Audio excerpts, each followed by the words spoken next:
committee meeting today. We are excited about it because it's kind of a new beginning. We reimagined and have not only some great resources that have been here for a lot of years that will be able to share their knowledge with us and those things, but also looking forward to what group is going to do to be able to support our 13 counties within LWIA and the difference that we're going to be able to make. So this is my first official meeting as chair. So I'm going to ask for a little grace as we go through this. So really my job today will just be to be going through the agenda items, and then Jamie and Tony and Doug and Chris, I'm sure will take on the other items. So, roll call, I think is Elaine for Lori. here. Ted Walk. Here. Carolyn Jorgensen. She make it on here? I do not have her on here. No, okay. Casey, Yes. Courtney Conlon. Lori Porman, Yes. Chris Stroll, Here. Cheryl Myers, Here. Kayla Lambert, no. Robert Woolen. Here. Lisa Blummer. Okie dokie. All right, just 1 minute. I'm going to interrupt as we let me give the meeting information to CEFS so we can get that going. 992-5111-3065.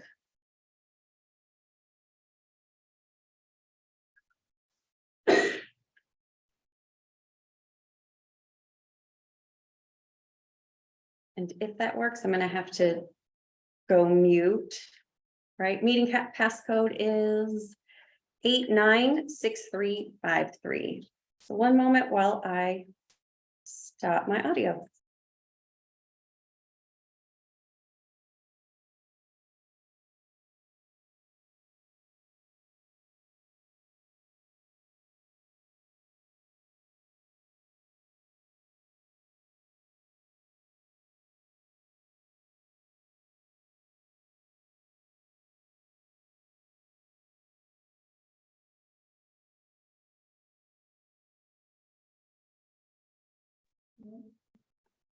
Cheryl, are you able to hear me?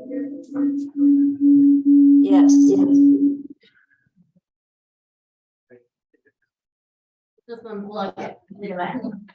Okay, can you hear me without any type of feedback? All right, good deal.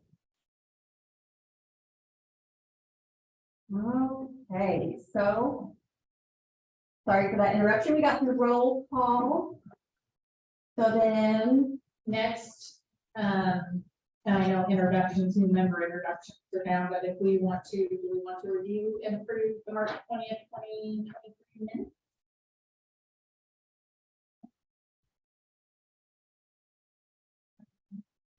facing this motion. A second.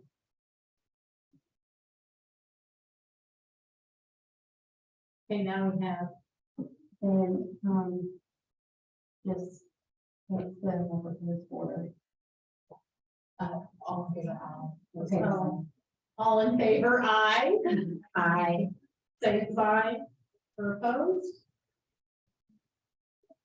All right. Motion carries. Thank you.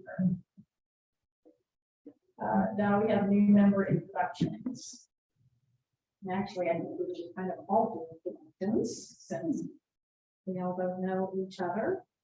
And we can start with, my name is Lori Porman. I actually am the Director of Human Resources for Agricat out of Sullivan, Illinois. And have just recently accepted the opportunity to become the chairperson of the meeting.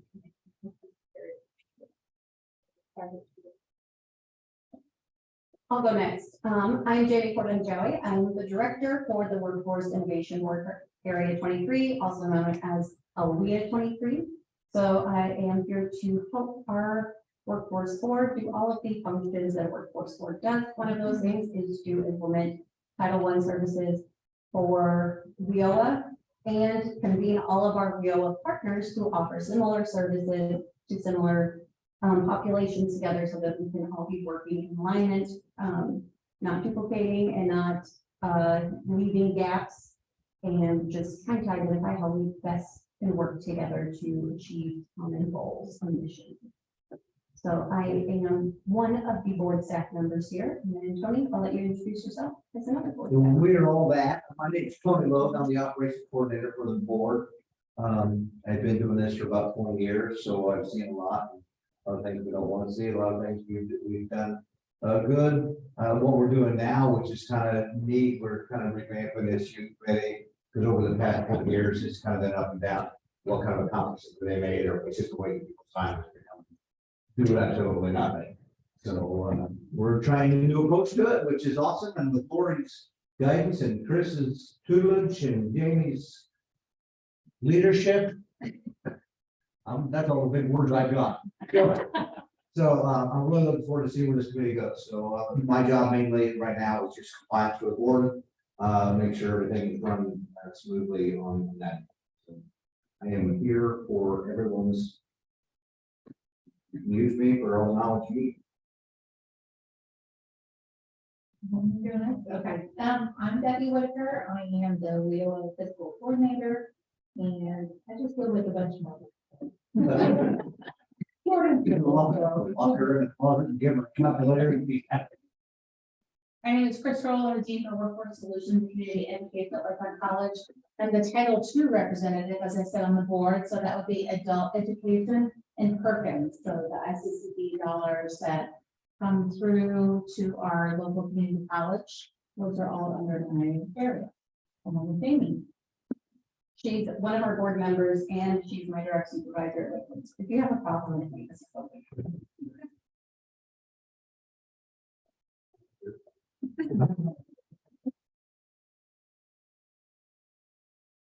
I am Kayla Lambert, and I'm the Southeast Region Manager with the Regional Development under the Illinois Department of Commerce and Economic Opportunity. I have been in economic development for 15 years. Prior to that, I actually was staffing a lot of manufacturing facilities. So about 20 years, I'm familiar with some of the challenges that manufacturers and other industries have with hiring. And I feel like my contribution to the youth committee is, I know that it's really important to involve youth. I'm excited to find new ways in how to do that. Then build on what's already existing, and then maybe finding those interchanging and very part of that. I cover 13 counties in the Southeast region, so have a lot of different contacts. As far as manufacturing as well as city.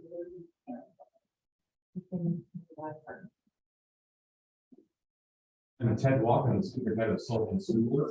I work with several people in this room. Different things. We are always encouraging our students to be involved in programs. Kids. I also through Lakeland, we're involved in things like adult education class for welding in our facility. This is my first meeting here, so I'm going to learn a little bit and see what you do. If you remember, I'm the local office manager. I don't know if I do yet. As office manager here. I run the Title III, which is a core partner in LWIA. For Wyoming Fiber. I'm required to be here. Sometimes it's helpful. Hi, I'm Elaine Newby. I'm the supervisor for CEFS LEO program. We are the service provider, which means we actually work with the customers directly. And we have local offices in most of the area. And we provide all kinds of training, schooling, on-the-job training, those kinds of things. Hi, Cheryl. Hello, Elaine. So, Cheryl and I go way, way back. But we're not gonna talk about it, are we?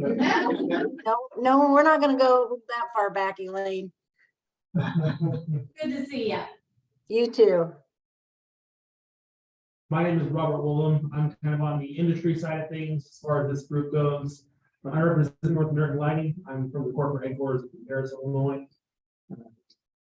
All of our LWIA facilities happen to fall within Area 23 though, so I think we're all in this area, we're about 4,000 employees strong. As far as our LWIA facilities, I'm the apprenticeship program supervisor. I helped to kick off our apprenticeship programs back in 2016 when they were just kind of starting off in Illinois. We've grown our programs since then. So started out with 14 members in our apprenticeship program 7 years ago, and to date we have over 60 students that have graduated the program and now full-time technicians. Thank you guys for being here. And I don't want to forget Cheryl. Hello, thanks for having me. My name is Cheryl Myers. I'm the director of the Effingham County Probation Department. I've been an employee of the department for the past 37 years, serving as the director in the past 25. So I've been in the criminal justice system for a day or two.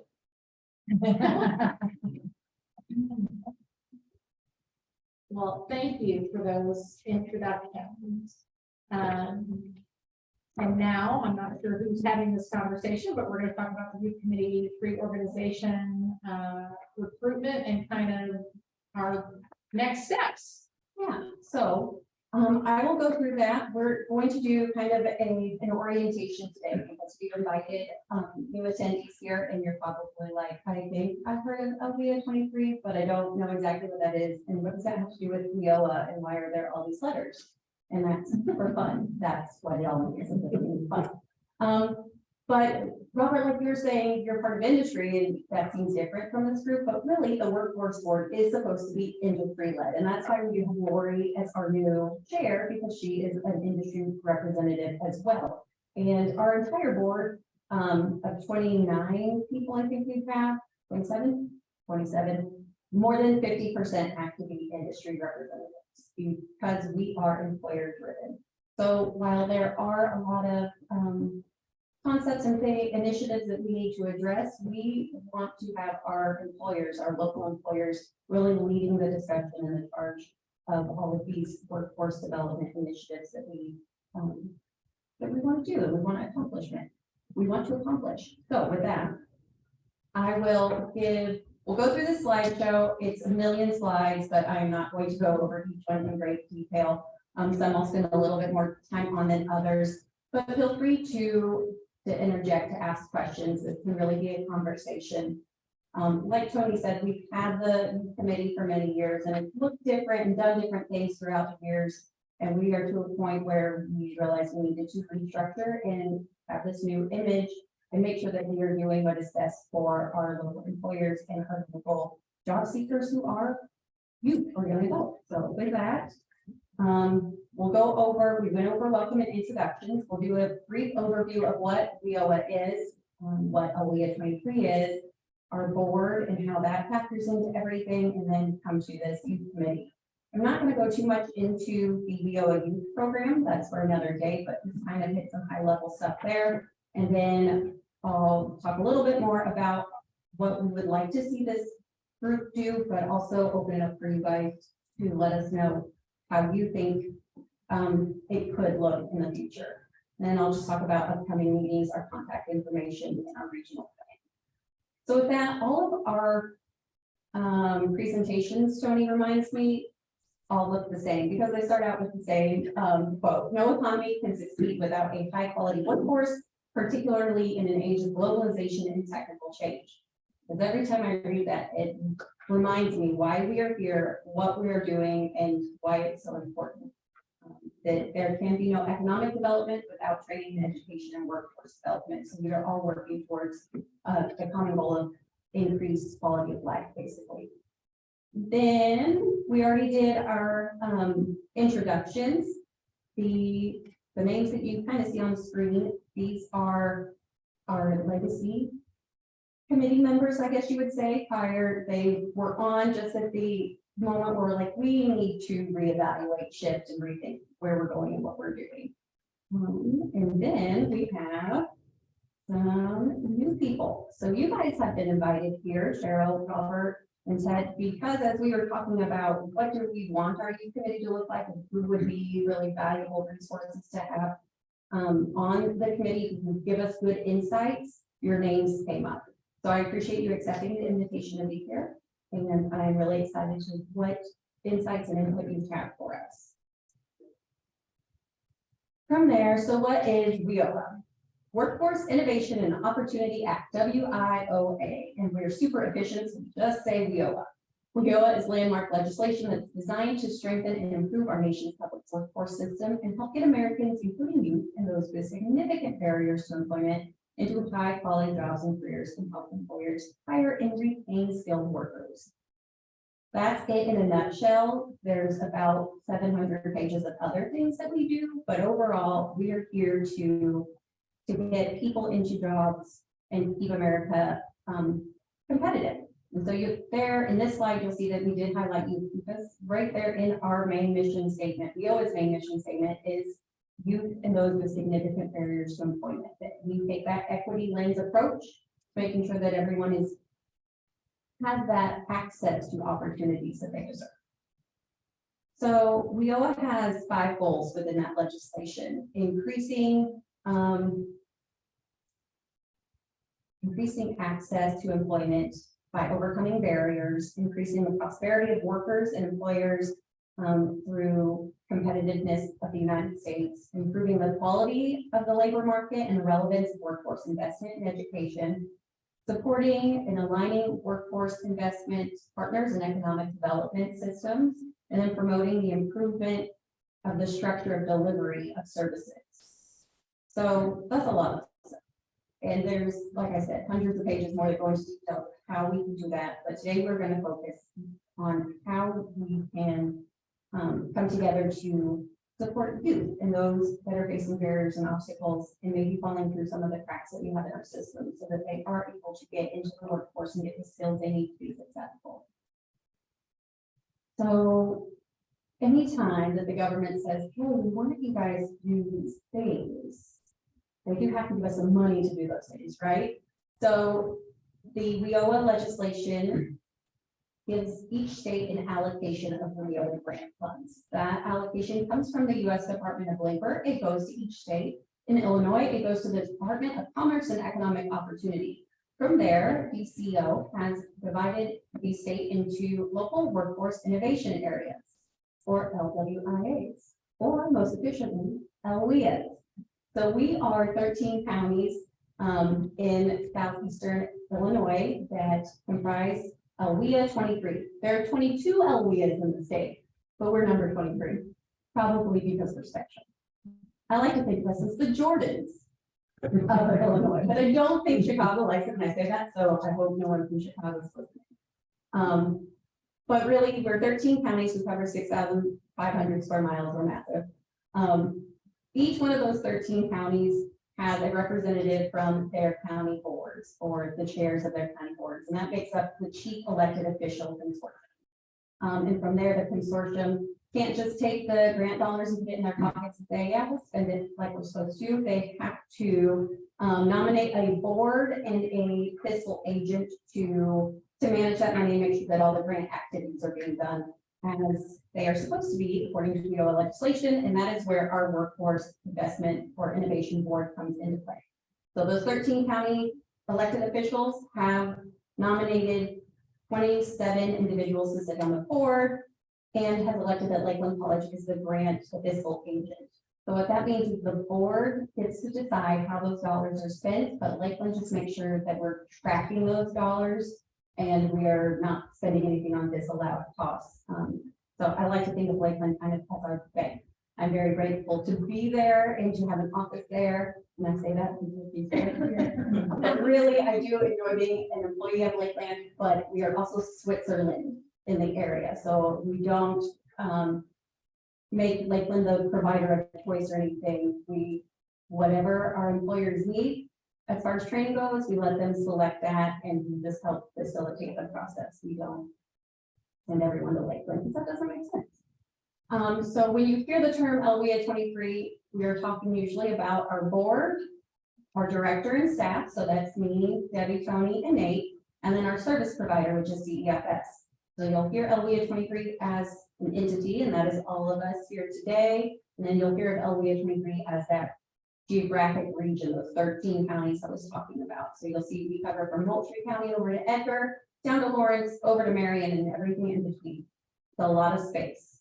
That's a lot of miles, and that's a lot of people. And that's why with my small team of 3, we have decided to contract out our services to CEFS because they are the boots on the ground. They already have an exemplary history of serving individuals, and then they have those locations throughout the region to be able to reach the individuals and job seekers in a much more efficient manner than just us. So you'll see the board staff space out of Mattoon, and then the CEFS outreach offices are Mattoon, Effingham, Vandalia, Centralia, Olney, Lawrenceville, and Robinson.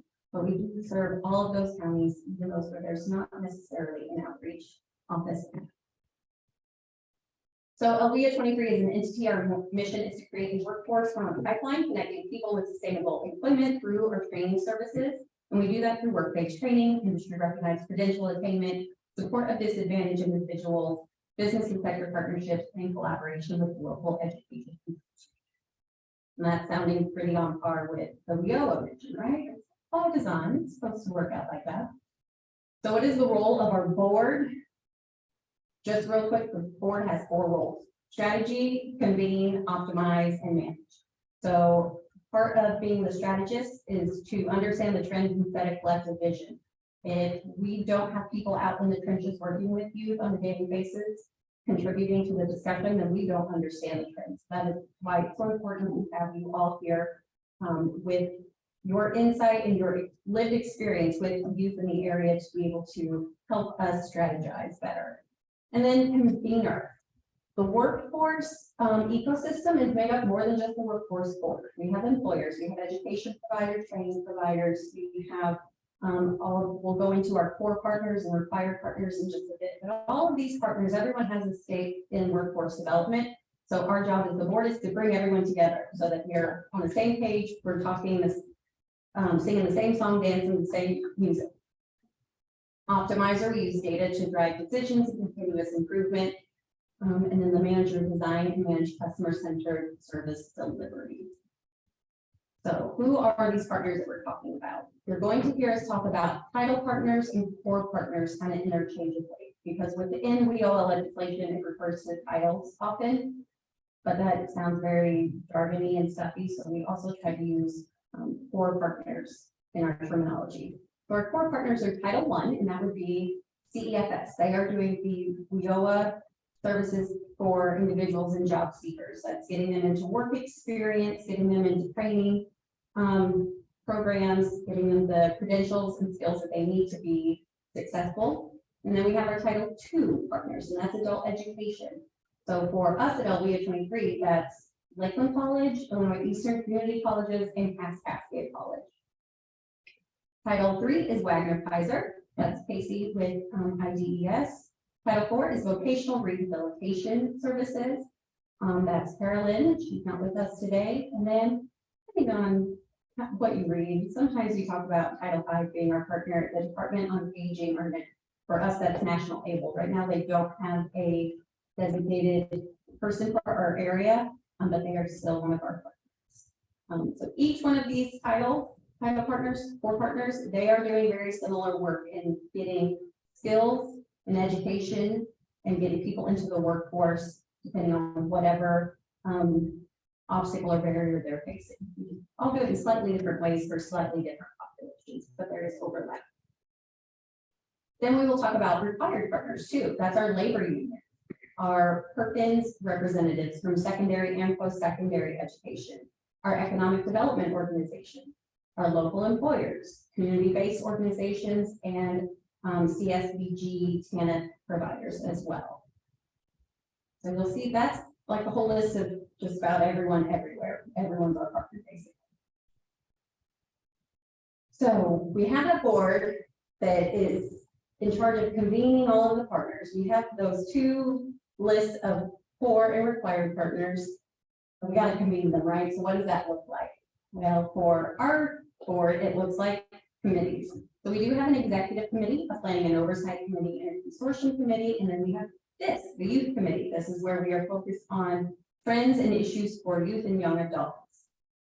And like we know, for all boards, committees, or where action actually happens, we are aware that there might not be a whole lot of action coming from this committee right now.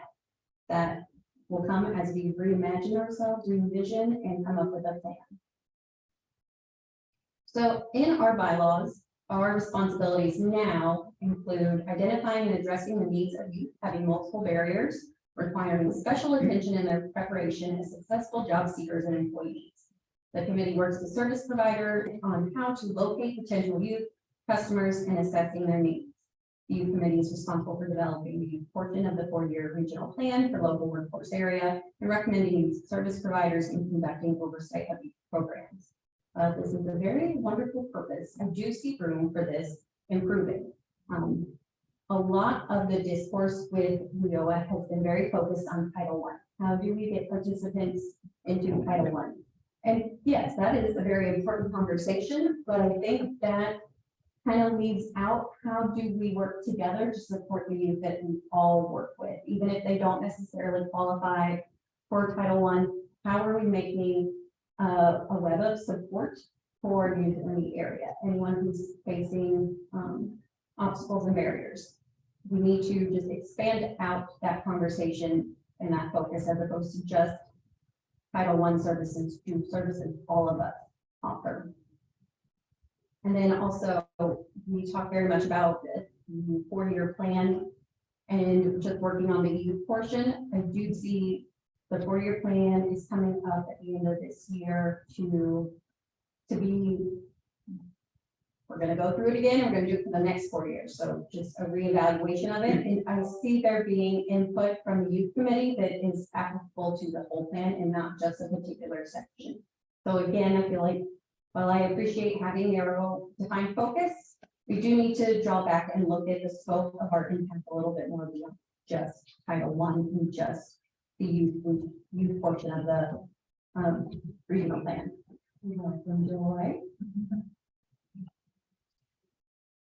So the recipe for success. I will get this to you guys at the next meeting. I can do this in the part, but what we are doing, this reimagining of the youth community, it is not just my brainchild. I'm not that smart in that regard. I'm not very creative. What I am good at is taking something someone else has done and tweaking it to fit what I want to do. So with the help of the Recipe for Success, Youth Connections from the United States Department of Labor, and also LWIA 17 has also gone through a restructuring of their youth committee as well, taking kind of what they've done and a lot from here, coming up with this new training kind of kickoff. What kind of things do we need to focus on? So just to go over this slide really quickly, WIA uses the youth development traditional workforce development approaches. The whole point and intention of WIA back in 2018 when it was reauthorized, or 2017, was instead of doing very separate things for youth, we're going to do the same things for them that we're doing for adults, just with that youth flavor to it, knowing that they have different obstacles and barriers. We're not treating them as their own thing. It's been more integrated, would you say? More integrated than in the past. And the key to that is integrating those concepts into a system of effective connections for the youth that will enable them to succeed. So the suggested responsibilities for this particular committee that I want you guys to keep in mind is recommending policy direction to the workforce board, proposing the design of a comprehensive community workforce development system, suggesting ways to leverage resources and coordinate services among the schools, public programs, and community-based organizations, offer ways to coordinate youth services, and to make referrals of eligible youth service providers, then provide ongoing leadership and support for the continuous quality improvement of local youth programs, and assist with planning, operational, and other issues related to the provision of youth services. So that's a lot of responsibilities, but we don't necessarily have to focus on all of them today. What we need to do is think about how what is the potential value of this youth committee? I could see it accomplishing a lot and being quite valuable to the area. So how do we increase what we have right now and capitalize on that potential? As we go through and as we understand more of what can accomplish, we need to focus on what exactly it is that we want to accomplish and how do we get there. We need to think about how the committee will facilitate collaboration amongst the partners and youth support agencies to foster that supportive and enriching environment. And we need to really think about how to enhance partnership through coordinated outreach efforts, data collection, community awareness, and cross-sector communications. Because I can guarantee you, if we go out and talk to any random 16 to 24-year-old and we ask them if they know about LWIA, they're going to say no. If we ask them what they know about Title II adult education services, they might say PED, but even then, or I don't know what that means. So how can we work as a team to improve awareness and visibility? So with that, I do have a timeline proposed, but this is very much up for discussion today if you'd like, or for the next time. So today is kind of the back to basics, get to figure out what WIA is and why we're here. From there, what we need to do is identify each of the partners that are at the table today and those that were unable to join us to see what are the assets of each partner. What are you guys currently doing? What do you wish you could do, but you haven't been able to? And just get a better feel of where we are all at.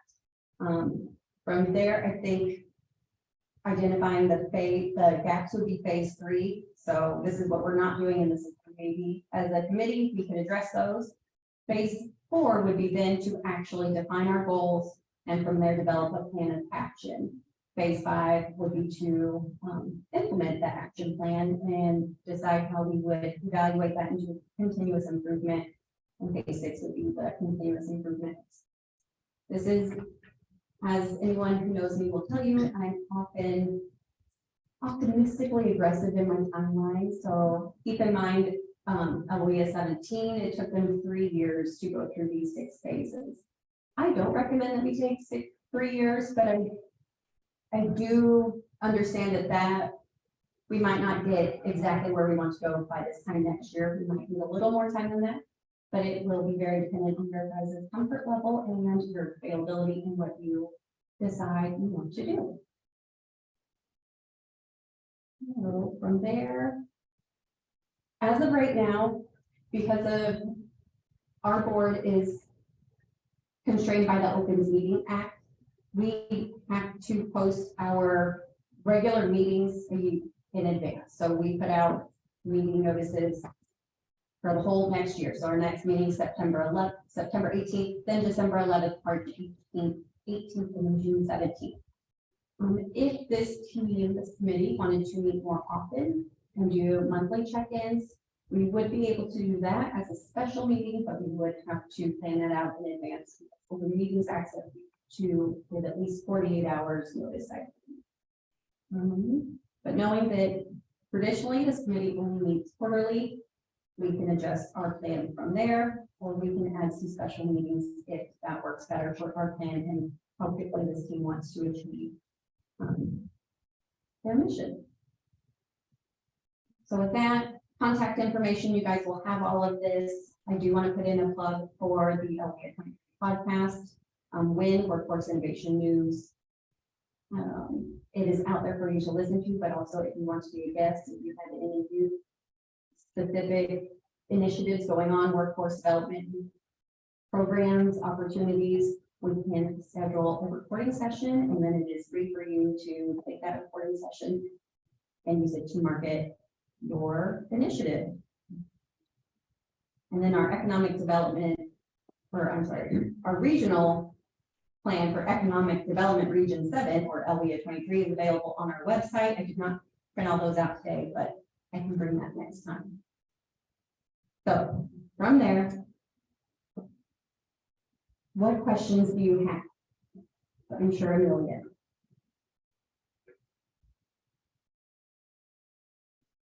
Did you have any aha moments like, oh yes, this is exactly the type of thing I want to be involved in? Or any aha moments like, oh no, this is exactly what I do not want to be involved in?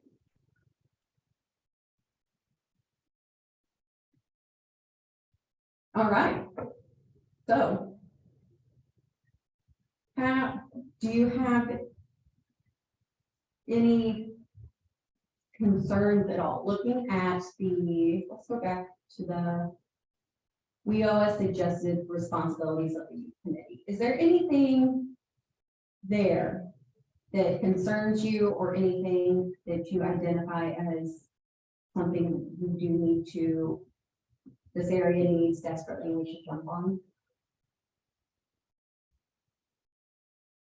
I think for us to go through and to better understand, and the training that we have prepared is going to support us in gaining a better understanding of how we can move forward. Because I know as an employer, the programs still, I don't completely understand. I have participated in them, thank goodness with the help, but to me, even from an employer standpoint, gaining that understanding and educating where people are kind of the subject matter expert, if you will, or those people who need to be, will help from an employer perspective in those things that we should be taking advantage of that are actually. Because that's kind of the lines I'm thinking, so it's good to hear that from you, that makes the most sense to you as well. But it is going to be hard to identify where we want to go until we understand what we're all doing. And then only from there can we figure out what we as a group need to. So yes, it is, like you said, you're involved, you participated in some of the programs, and it's so hard to understand at times. The man live and breathe this every day for 3 years, and there's still some things that are hard to understand. So I do think going through each one of us as partners and explaining more what our programs do will help get us to the point that we.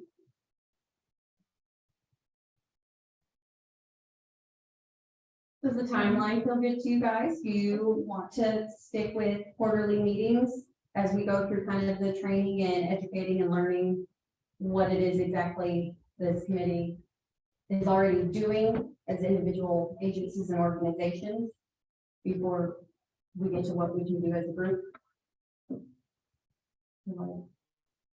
I think that's unknown for me today, so we gain an understanding of kind of the low-hanging fruit and the greatest needs, because I come from a small county and know how we have interacted and the importance of the relationships that have been built, specifically with the administration of our local schools and how we have worked to insert ourselves, and also with the families in the area. So I think to understand that that's going to depend on kind of the project that we might be working on, where, like you said, 48 hours notice, where we may need to get, and it may not even be all of us, it may be people who are taking on different action items, depending on, you know, what it is that. Great, so you feel good with agreeing to come back in September doing more training, agreeing to come back in December with a little more training, and then getting us into a better position? Or is that too? Well, so the only thing, you know, is as we're reimagining us, and as you say that out loud, I'm having to, but if we really want to start impacting with the school year starting in August, it seems like that may be later than we would want to start, that we should maybe convene a special meeting from a training perspective, in order to understand next steps. And, you know, every county may have also different perspectives on what's happening with their youth in the area. Our world is not today what it was even 7 years ago when we started our program, and it doesn't look the same. So we have to change with the times, but understanding what that looks like. So as I'm sitting here as part of this group, it feels like September may be too late from a training perspective, and that everybody is willing and able to do something beforehand, just because with school starting, it would be nice to be able to take advantage of those times. I also feel like in 3 months you forget what you learned today. Right. Whatever piece you're taking away with you today, in 3 months, we will be like, can you review what we talked about 3 months ago? Because I kind of forgot some of that, so. Would it be possible if we did I'll call it like a 1.5, a 2.5, a 3.5, and they met with this. And it not, maybe not in person, but maybe a quick Zoom meeting for 30 minutes and just kind of walk through what we know, what we've learned, helping to identify where we're going, and then spend these quarterly meetings with some more structured training like Jamie's done for us today, so. I'll up to you guys, because I also know that's another meeting on the books, and I know everyone is sometimes at the end of the week meeting out, so just a suggestion. Well, because we are so spread out, we do have the ability to do it via Zoom and have people join us that way, because it is difficult, I know sometimes to make the trip over here. It's kind of a long afternoon. If there's other things that are going on with the board meeting. Absolutely, we can meet via Zoom, if that is what you guys like. I am really here to facilitate what you do. So if we want to get something on the books for 6 weeks out, I can come up with an agenda and make sure we're ready to go for that. We have a loose plan in place that can be changed at any time. If we realize that that's not working for us, there's no one saying that we have to do it a certain way. This is all based on what you guys think is working best. So The training piece though is the next step, correct? That you yes, have. so we need to do a little more in-depth training for what WIA and the youth committee does for WIA, and then WIA Title I services. Then from there, it's getting all of the partners, we understand what everyone else is doing as well. So then we can identify what our strengths are. And then basically we're identifying those weaknesses or gaps. What are we not getting? What are we missing here? And then once we know those two things, we can define that goal and come up with action from them. So what is the recommendation from the group based on what you know and understand in regards to the training meeting and the time?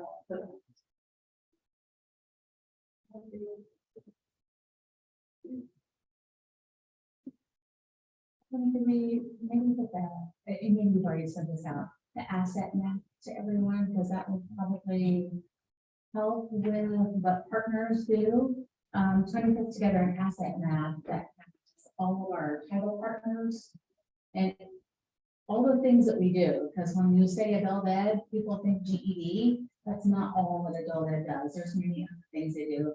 When you think about Title I, sometimes they think, oh, they just send people to school. There's so much more that they do. Title III, they do unemployment, but there's so much more that they do. But if we could even have that a week or two before our 1.5 meeting, to just kind of look over, and that would give us some time to ask questions and discuss. I think we can even kind of take that same approach that we do with the asset map to everyone here at this meeting, not just our the partners that are already on it, but using that same kind of structure of what do you do, how will you deliver these services, are you focused on delivering the services. So I like that. Looking at cities, like the Just because something that's, You guys are welcome to come to any of our offices anytime. We have, like she said, one in Effingham, one in June. We have an office in, We have an office, it's all. we have an office, but it's a staff's office. It's not a WIA office. So, but somebody could meet you there, and we'd be glad to sit down and explain exactly what we do. Since we're the ones that actually work with the customers. The Effingham office it's open for CEFS. It's not open for unemployment, but you could come in and we'd be glad to sit down with you and go through stuff and so you know exactly what we do and who we serve. It's because there's a lot of different things. So, but you can walk in there anytime. You don't have to have an appointment. or anything. You can just show up there and scare the staff to death. I'm gonna be a board member. Yeah, I want to know. I want to know what you're doing here. Well, I could see value also in the chapter, was it the LWIA 17 that is doing the program, and somebody from their group, maybe that they've had success.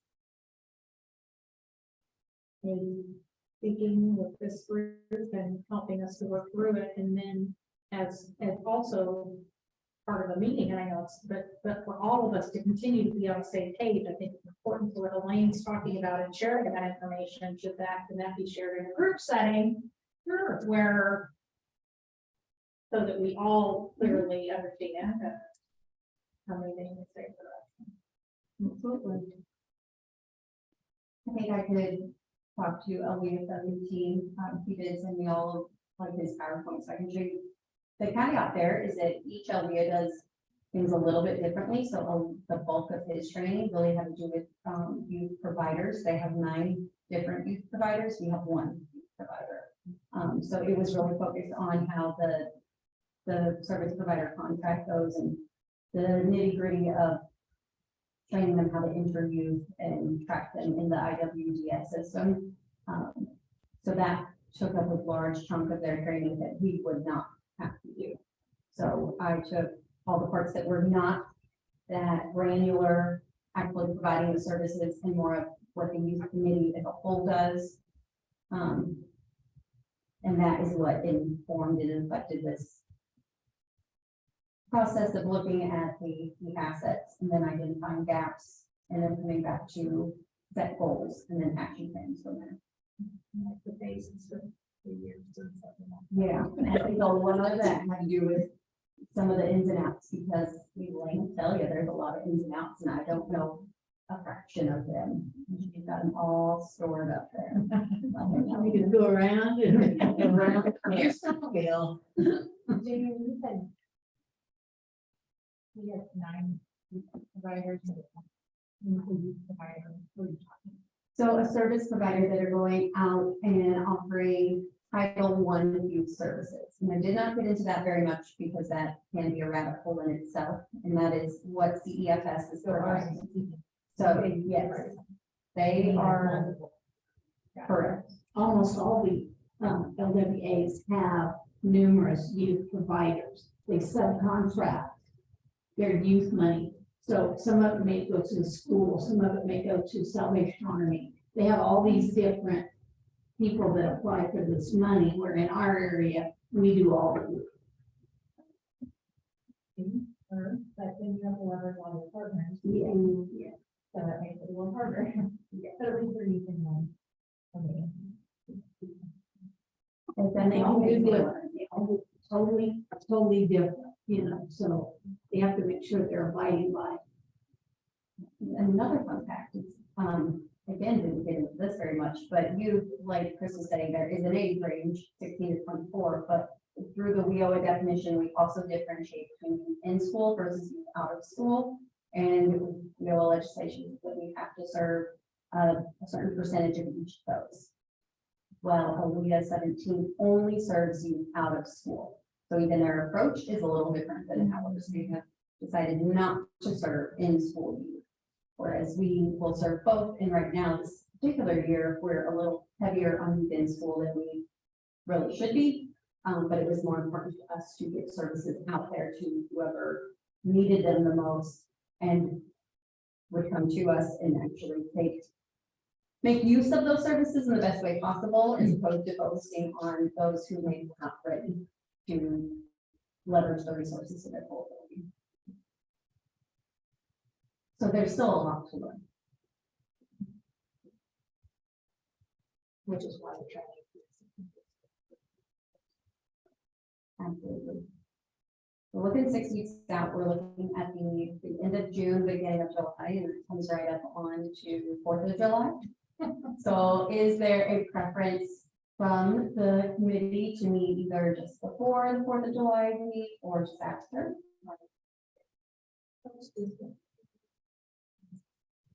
Yeah, that's all But right. I probably will start. Coming up. Oh, let's do it. Maybe. Okay, how about, yes, that is July I'm looking at, not June. So how about that last week of July, the week of the 24th?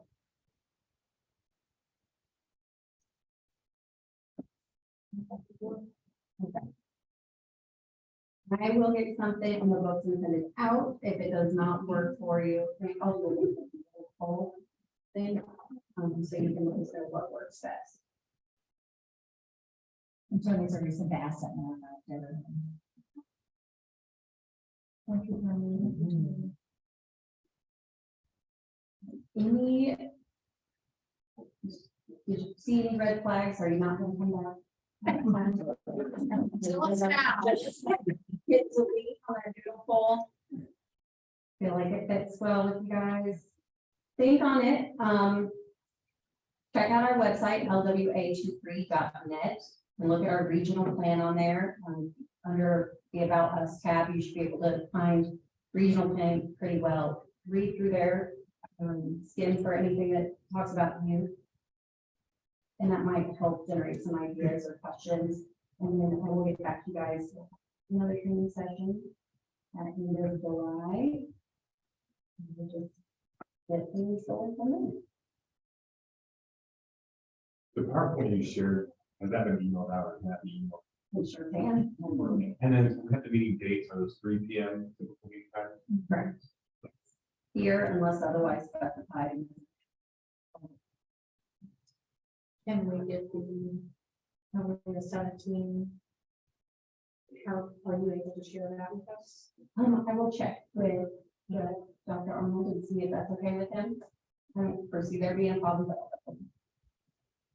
So we only got a few minutes left, and out of respect for everybody's time, I guess we need to go continue through these agenda items. Sorry. No, you're fine, I just. Yeah, let's do them. Let's go through real quick because there's the consortium meeting at 4:30. Yeah. 4:30. 4:30. No. In the past, they made it. They're all right. Elaine, I'm assuming will report on activities, programs. Yes, and I'll be very quick. We have 2 new staff members. We have one, her name is Amanda Davis. She's out of the Coles County office. She works in that June, and she's office. So going to start going into the Sullivan office on a part-time basis, I think. So she'll be right there. She lives in Sullivan, so that'll be good. We also have a new person. Her name is Bobby Hart Waka in the Alney office. We've had a terrible time getting somebody in that office. And I think part of it's because it's so far, but we've got both of those filled now, and they just started in April, and they're both doing a great job. We had fiscal and program monitoring the week of May 15th. And the purpose of the monitoring is to ensure compliance with the Workforce Innovative Opportunity Act, the Trade Act, and its amendments. And if applicable, and to find any errors or weaknesses which could potentially lead to audit findings. We had a soft exit on the last day, the 18th, and they really didn't have much.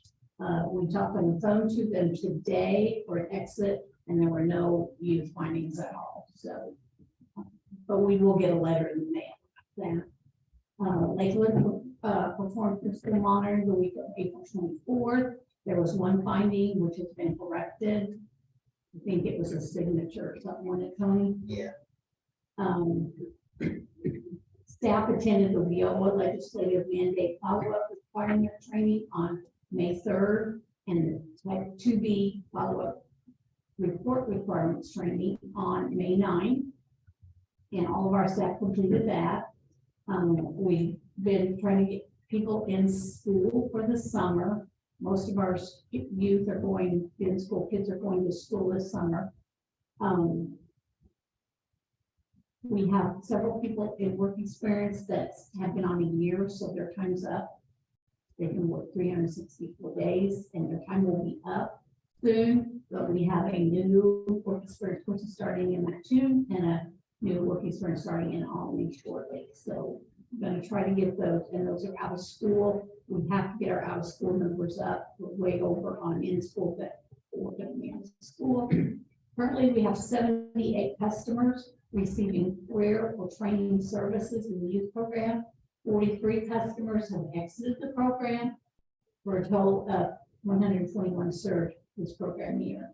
And that's from July 1 through June 30th. And performance measures. The performance measures, I brought the sheets in, we're exceeding and all of them but one on the youth, we're meeting it. So we're good on performance measures.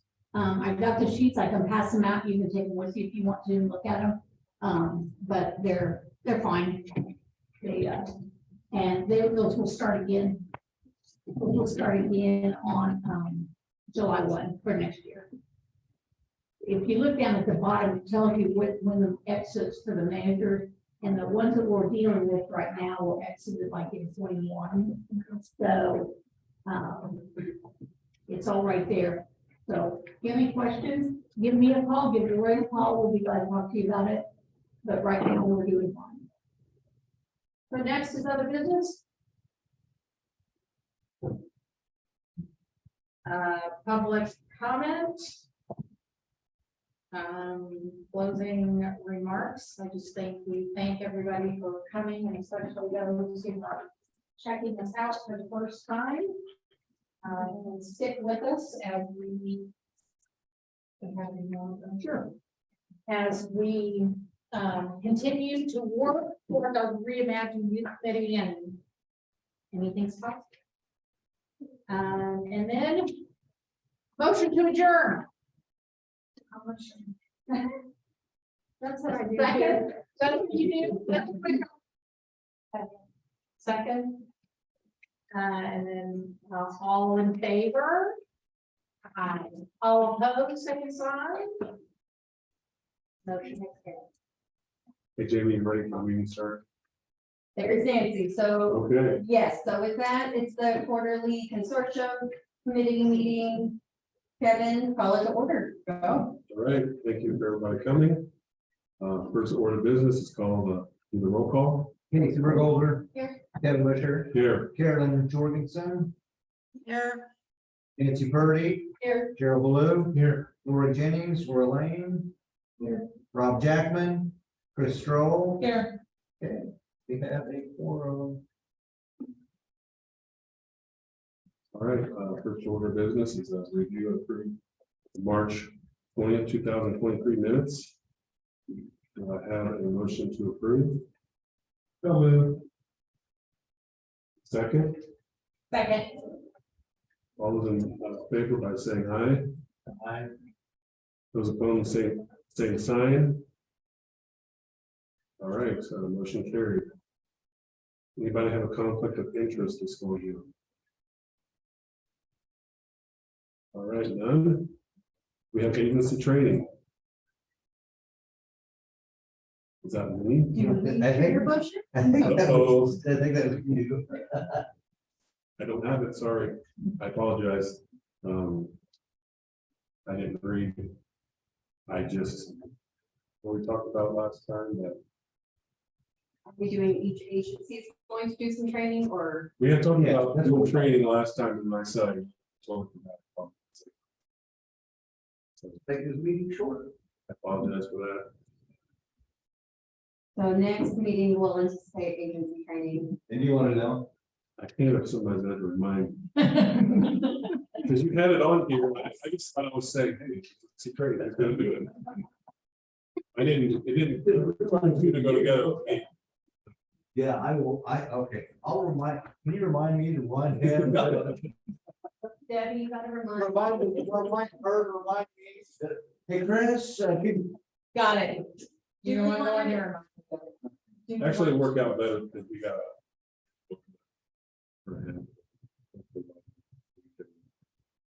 all our services are pretty legal. Yeah, so actually, we got- so.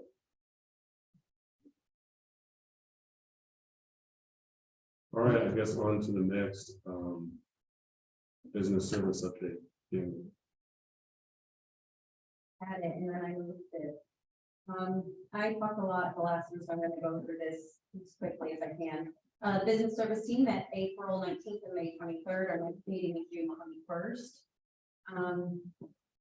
We had pretty much focused on what our plans are for the Employer Summit event. We are scheduling it for September to coincide with the Workforce Development Month. That will be our way of celebrating Workforce Development Month. So it's looking like the end of September, because beggars can't be choosers. We have not set a date as we're Turner's distributor is willing to let us use their hospitality room at no cost, but it's going to be dependent on their schedule. So the waiting to hear back on when it's available and then deciding the format or the length of the event from there.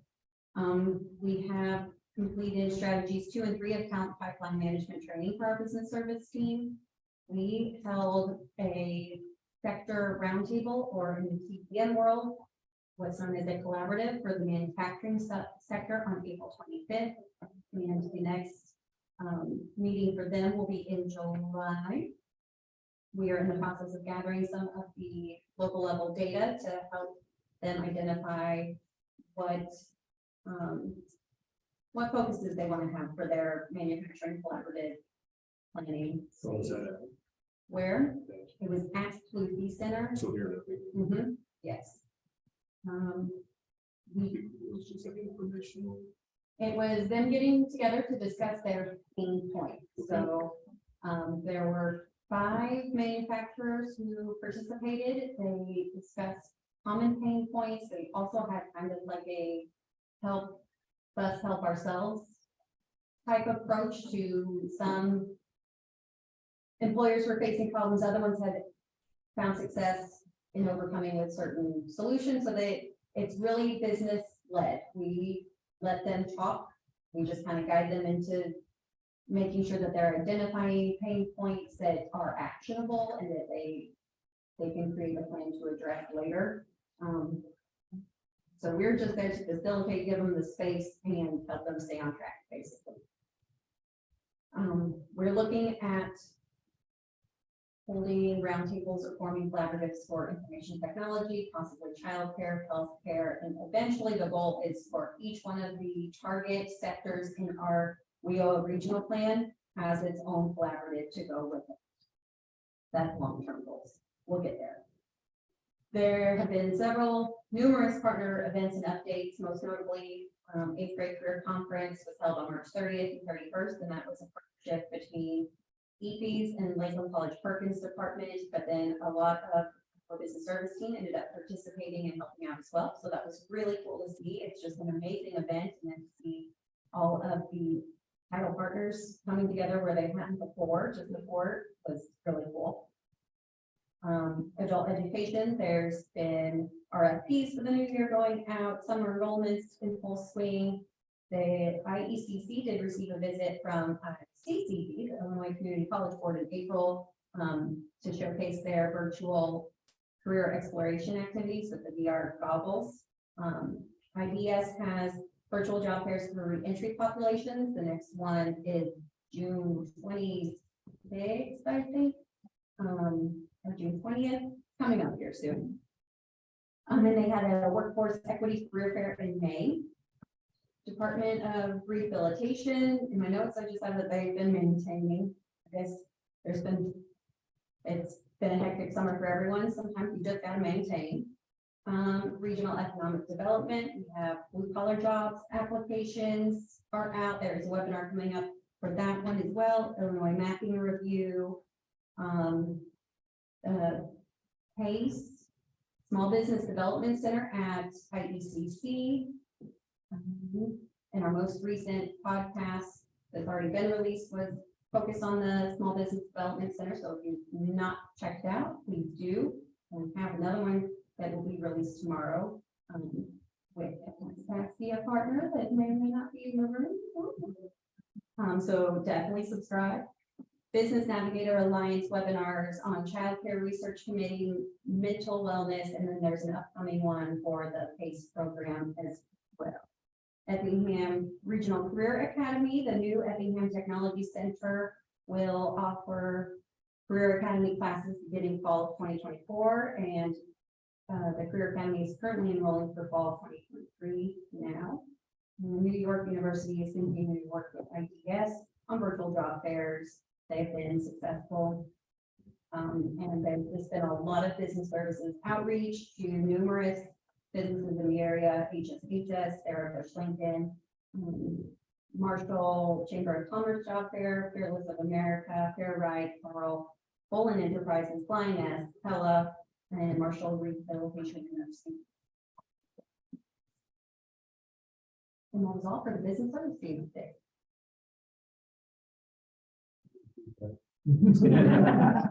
Please. An email.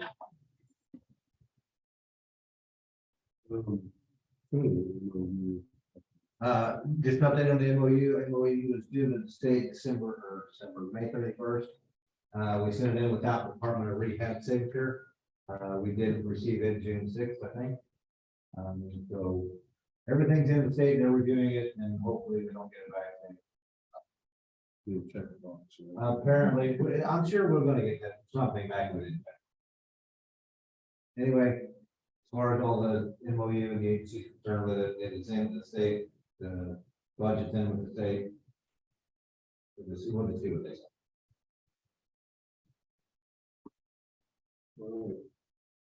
We have a one-stop operating report. I do it. Okay. One-stop operator, we met last Thursday at 3 p.m. Lori, Casey, and myself. Updates from one-stop operator, the resource room specialist, started a few months ago. We're gonna do some continued training, not only for the resource room person, but also for our other partners. So our cross-training schedule will be at 9:30 and 10 a.m. We're going to start with title partners. So those 9:30 and 10 a.m. sessions will be offered on July 1st for Title I, August 9th for Title II, September 6th for Title IV, and Title III will be October 11th. And that day we'll actually have a 10 and a 10:30 instead of a 9:30 and a 10. So this is not just about the resource room person learning about the different resources that are available to people who come into the one stop, but it is also available for our title partners. And as even Elaine talked about, there's new Title I partners there as far as caseworkers. There are new advisors for adult education in different places. So just for them to be able to learn about some of the different services that are offered. And then Casey's staff at the office will also know some of those services that are offered.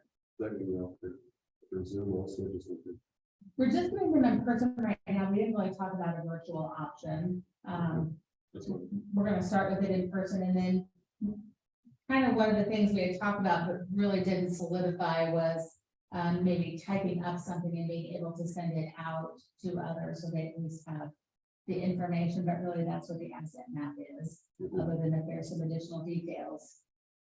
When's the first one? July 12th. That's you. That's a. Yeah. Hey.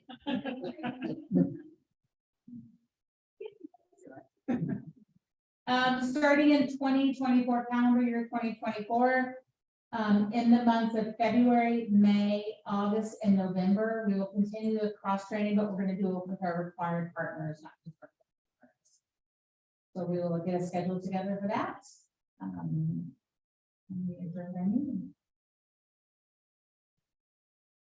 Any questions on what's operating?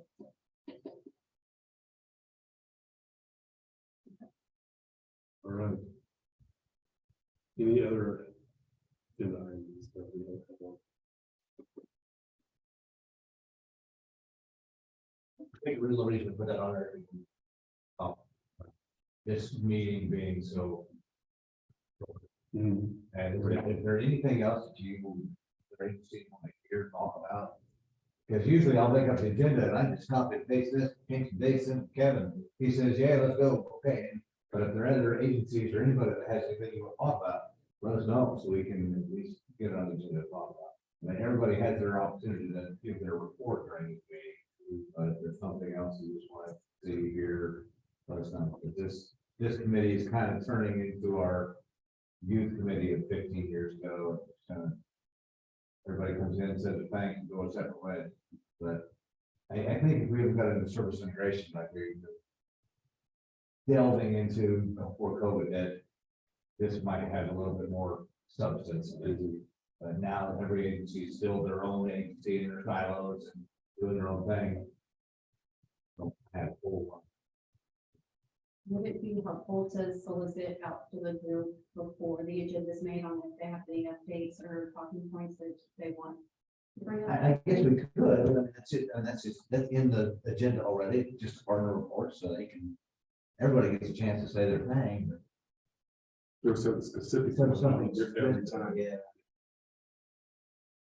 And I apologize, I didn't have a training done. Oh, no. it When I looked at the agenda, I read it, I'm like, yeah, it's just some training. I thought, Right. drop the ball. We came early for it. Welcome to Seth, this is our building, there's great.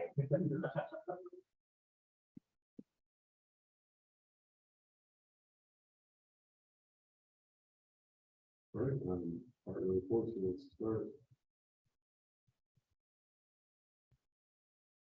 We'll talk about Title II, adult education. Lifetime College, we are offering some summer GED classes. We've got ICAPS classes going, so those are contextualized learning. We have basic nurse assisting, basic automotive, and basic welding, which will start in the fall semester. During this last year, our ESL, or English as a Second Language classes, typically most years we had about 32 to 35 students that were enrolled in ESL. This year we had 114. I will put some of that on our director of our adult education program and our director for the Center for Business and Industry. They worked together in collaboration with businesses and did some ESL in the workplace. They also offered ESL classes that were available for some refugee and immigrant population that were living in Charleston, working at Shelbyville. And they were able to offer those at the Newman Center in Charleston, which was a very familiar site for them. So sometimes the ESL population, they don't come by themselves, they come as a group. And that's sometimes the best way to be able to support them. So that has been a big thing for us this year. Our adult education program also received a Dollar General grant. So if you don't shop at Dollar General, please do. And when they ask you if you want to round up for the 88 cents, which is what my last roundup was when I was at Dollar General, that is for the literacy grant. So just know that we did receive $8,500, and we're going to use that to help support some of the ESL population that we're additional students that we're serving through ESL. Perkins, we also received allocations for this next fiscal year. Saw just a slight increase, so we're just a little over 650,000 for adult education for Lifetime College. Our Perkins program, which also somewhat falls under Title II, those dollars come down through ICCD also. We have a new Perkins person that started at the end of January. Her name is Joy Corinne. I'm going to bring her to a meeting with me, but she just decided to take vacation this week. So dare her to take time off and do something fun, right? So I'll be bringing her hopefully in September, and she'll be able to share some information about Perkins. Perkins helps to support special populations in career technical education programs. So a student that would be working on an associate's degree or a certificate program, they will offer some supports, very similar to what Title I does, but they will also offer some additional supports, equipment or supplies, tools, some of those things that students would need. Perkins also supports our faculty on campus in our CPE programs. If there's anything new and innovative, such as equipment or professional development that they want to do, Perkins is able to help with that. We also saw an increase in our Perkins salaries this year, and I can tell you what it is, but right off the top of my head, cannot remember that number. That's it for me.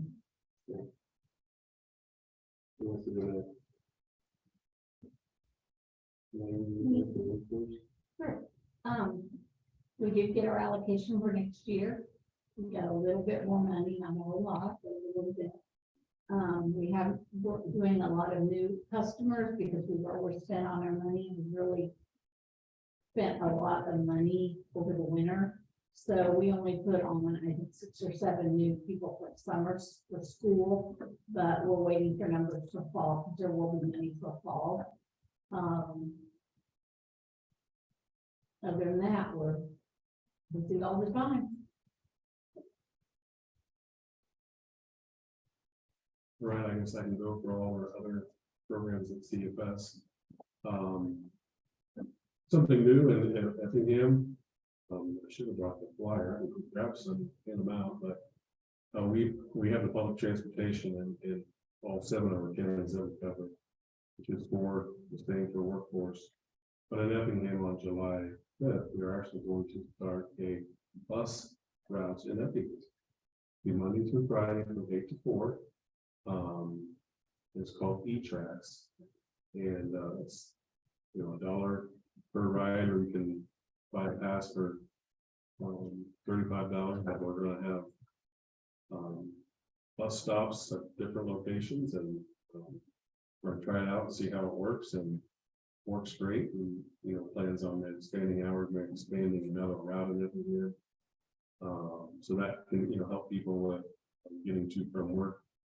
We're stopping at some low income places where people live, and not hitting south town here in Effingham. You have it take more than an hour, and so we're gonna start on the center and north part of Effingham, and then if that goes good, we may start in the southern part of Effingham. So And it's just gonna take people around in that, just a minute, we'll get a bus route. Just we're gonna have stops. like a city bus, It's gonna be a city bus. it's gonna be a 14 passenger bus. So it's not gonna be a big city bus. But yes, that's the theory. Directions in general, really. So will that, the service area include the industrial route, so people who have jobs in those factories and facilities that have easy access to work?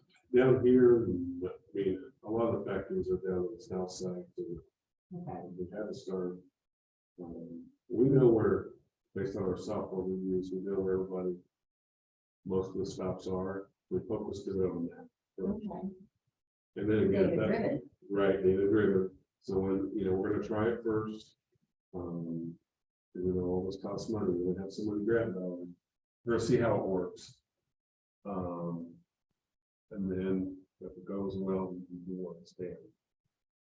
See how it goes. We start by it's took like 2 years to plan. So, we'll try that and see how it works. We know one of the biggest needs. We do community assessments every year for a couple different programs. One of the biggest needs, are food, shelter, childcare, and transportation. So we're trying to focus, how we can help in these different areas.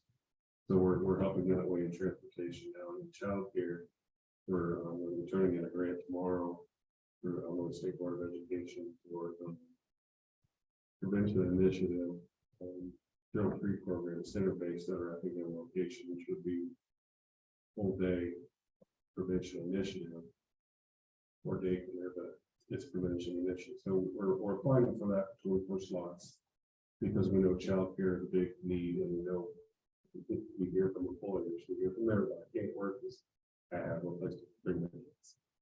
So we're hearing that, we're gonna apply for the grant. I don't get it. Just doing a free childcare costs a lot of money. It would be income free. based. It would be income based, yes. So another thing on the childcare, county, and I have staff on this committee, they've been working, trying to get you some ARPA dollars to help supplement childcare for people that are not working, maybe people that are not eligible to college child. I think that is either close to starting or we started soon. That's through the county and everything. They've already started. I think she came to the office and talked to me.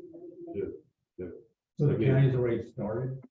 They're getting ready to start, but you have to live in Effingham County, work in Effingham County, and take your child to daycare. And this is through, now, have they created like a new 501c3 to do this? Because I know Crawford County's looking at doing some of the same thing. They could have got a million of our money. Yeah, I don't think they started a 501c. I think they just using the county dollars, the county's gonna, qualifications that are. It's not gonna pay for the whole amount. So it's not. No.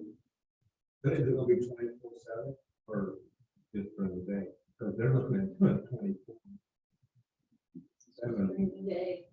No, this is Our factories. This is just reimbursement. That's all it is. It's not a child Building a facility and No, doing. no, no. This is just we're gonna help pay for it. Okay, Okay. fine. Okay. Yeah, no, Okay. that's something different. Yeah, that's totally different. Yeah. So. And that's again, income based. Yes, people that are, They have to if be, if they qualify for Project Child or Project Child. So it's gonna be a little, whatever Project Child's income level is, it's gonna be higher. These people that are not project, Right. so yeah. That's a couple things, that we have our hands in, and, that's my report. Yes, I'll get good stuff, so who wants to go next?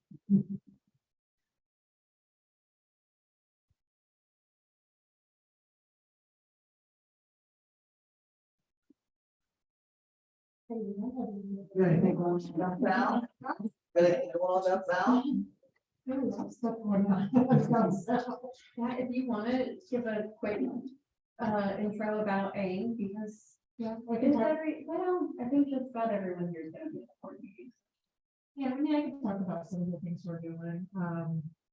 We've received quite a few grants for workforce training, career pathways. So we're we are actually hosting some career workshops this summer for in school, out of school youth ages 16 to 24 to expose them to career pathways. And we're focusing on some of the people that maybe are undecided in what their career journeys are. So we're doing some career exploration with them. And then also we have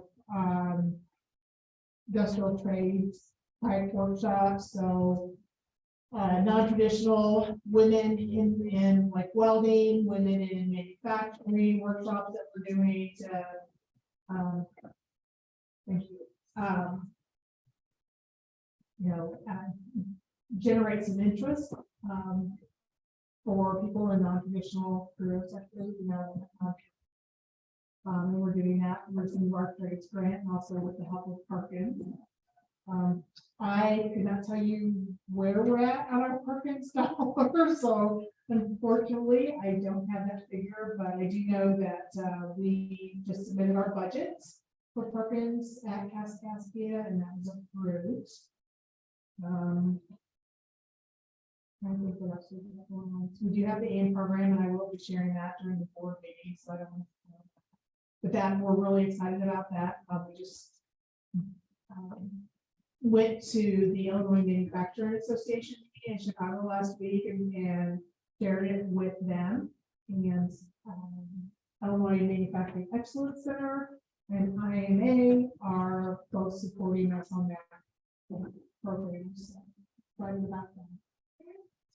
We also have a grant for trades that we just recently received. So we'll be doing some career pathway dual enrollment for students in high school to help them start their education and their career journeys. Trades. I think that's about. I did not think to say this during the business service team update, but it was in my notes.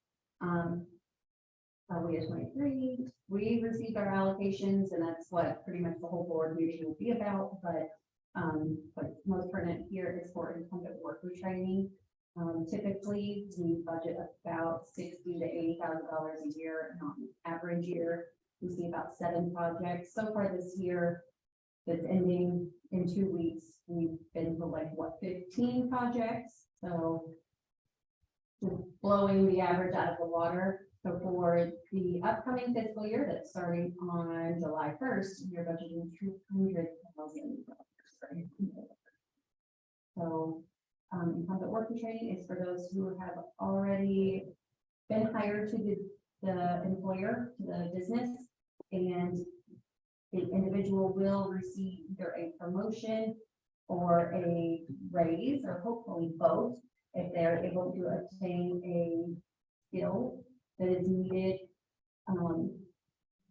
This is not dependent on that individual being WIA eligible, as most of our programs are. This is more dependent on that the employer is either growing, avoiding layoff, or having some sort of change of culture or scope of the work. So a little less restrictive as far as who is eligible, and does make not only the individual, but the business themselves more marketable and competitive in the workforce. So that's exciting. There's a lot of opportunity for that.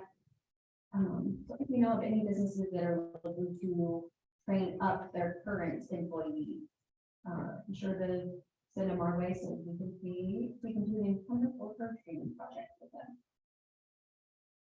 When you say you have 15 projects, 15 years that you're working with? Some of those are a double count of employers because they might be doing 2 different projects with us, but I think that would only be 1 or 2 employers. Yeah, just do 3D printing had to, and then for bronze. And had to. But yeah, So how many individuals are being charged through those projects? 107. We do have a cap of $20,000 per year per company. If board approves, we can go up to $30,000 per year per company, but that is the latest process if you have board prior approval.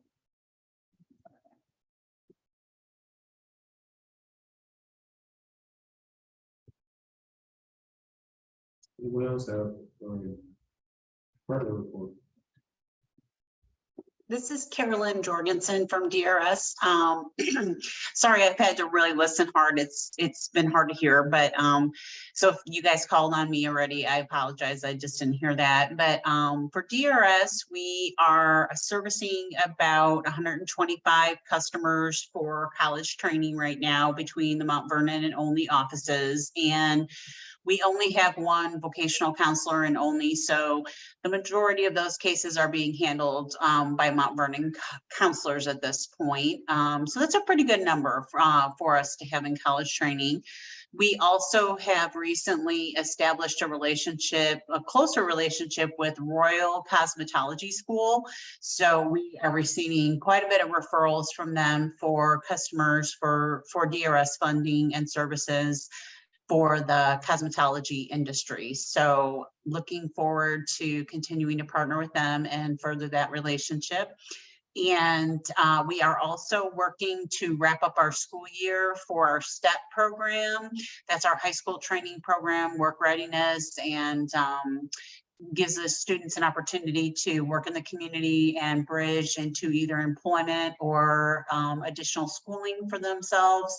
So we actually have had a really big boon between the 2 offices. I know Mount Vernon's not as pertinent to you guys, but between the 2 offices, we've had an incredible influx of students in the last year. So it's been a really great opportunity for us to partner with the local high schools. So that's all I have for that. Thank you.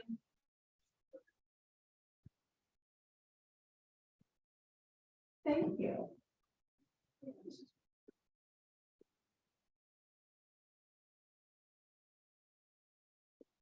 All right, any other old business or new business? This is great. Thank you for getting this going. I Right. know that some may say there's not a lot of stops on here, but it is that many more stops than we did not have before. Yeah. Because everyone's gonna want to add like 10 more places for them to stop, but Yeah. this is great. So thank you for working on this because this is the thing that can make a difference. There's 11 stops, 10. And again, you have to keep it an hour. That's how John the right does theirs also. Yeah. I'm sure you looked at that. That's Yeah, we actually went over there and rode around, we got a lot of, you know, tips, expertise from them. People started, so we'll see. Right, any public comment?